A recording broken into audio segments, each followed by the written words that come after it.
15 شعبان بھی ہے، اور اس رات کو میرے نبی کی صبح کو روزہ رکھتے تھے، اور اس روزے کی فضیلت یہ ارشاد فرمائی کہ 15 شعبان کا روزہ پچھلی 15 سے اس 15 کے درمیان جتنے گناہ ہوتے ہیں سب کی معافی کروا دیتا، ایک دن کا روزہ سارے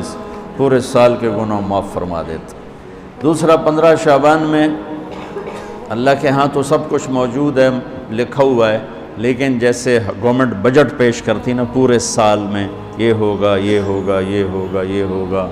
چیزوں کے ریٹ اور باقی ساری چیزوں کا اعلان ہوتا ہے، اسی طرح میرا اللہ اس رات پورے سال کا اعلان فرماتا ہے کہ فرشتوں کی طرف سے فرشتے پورا سنا دیتے ہیں کہ اس سال میں کیا ہوگا، کہاں بارش ہوگی کہاں نہیں ہوگی، کہاں امن ہے کہاں جنگ ہے، کہاں بیماری ہے کہاں صحت، کون کیسا وقت گزارے گا، کب مرے گا، کتنے لوگ ہیں جن کے نام اعلان کر دیے جاتے ہیں کہ یہ اس سال مر جائیں گے، اوپر ان کے نام کا پتہ اس پر نشان لگ جاتا ہے کہ یہ مردوں کی صف میں ہے، وہ نیچے ہیرا پھیری کر رہا ہے، نیچے وہ چوری کر رہا ہے، ڈاکے مار رہا ہے، رشوت لے رہا ہے اور کیا کچھ کر رہا ہے، اوپر اس کا نام مردوں میں ہے، اور فرشتے اس پہ مسکراتے ہیں کیسا بے وقوف ہے، اوپر مردوں میں لکھا جا چکا ہے، نیچے یہ بے ایمانی کر رہا ہے، بدمعاشی کر رہا ہے۔ تو اللہ کے خصوصی پیکج میں جمعہ کی رات ہے کہ یہ رات باقی راتوں سے افضل ہے، اور عید الفطر کی رات ہے، اس رات بھی اللہ تعالیٰ کی بخشش اور معافی کے اعلان ہوتے ہیں، بڑی عید کی رات ہے اس میں بھی اللہ کی معافی کے اعلان ہوتے ہیں، اور یہ 15 شعبان کی رات ہے کہ اس میں اللہ کے نبی نے فرمایا کہ اللہ تعالیٰ اپنے بندوں پہ نظر فرماتا ہے، اور بنو کلب یہ ایک قبیلہ تھا، کلب بنو کلب، ان کے پاس جانور بہت تھے، جانوروں میں بھیڑیں بہت زیادہ تھیں، تو اللہ کے نبی نے مثالاً فرمایا کہ جتنے بنو کلب کی بھیڑوں کے جسم پر بال ہیں اتنے لوگوں کی اللہ بخشش فرماتا ہے۔ ان بھیڑاں دے وال کون گنے، ایک دے گنن بہ جاؤ تو پورا مہینہ لگ جاوے، تو ان کی لاکھوں بھیڑیں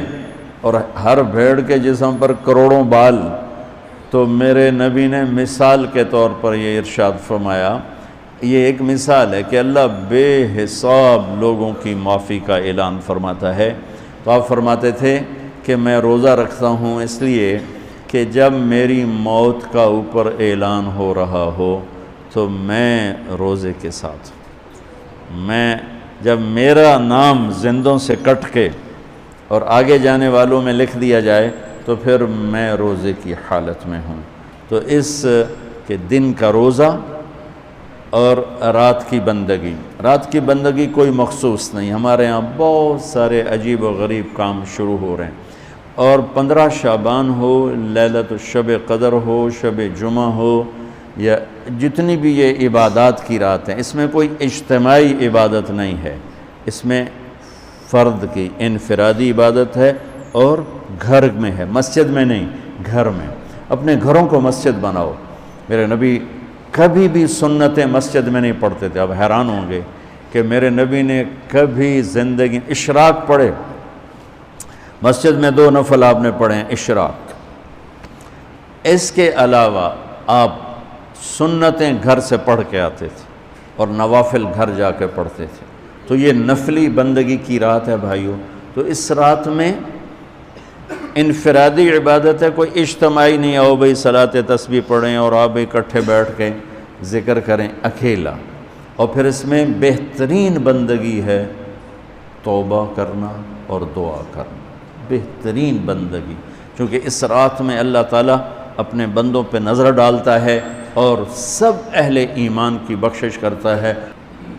اللہ کی بارگاہ میں کسی گناہ کی کوئی حیثیت نہیں، توبہ کر لیں، شرک بھی ہے ہزاروں سال کا، توبہ کر لے یوں معاف، یوں معاف۔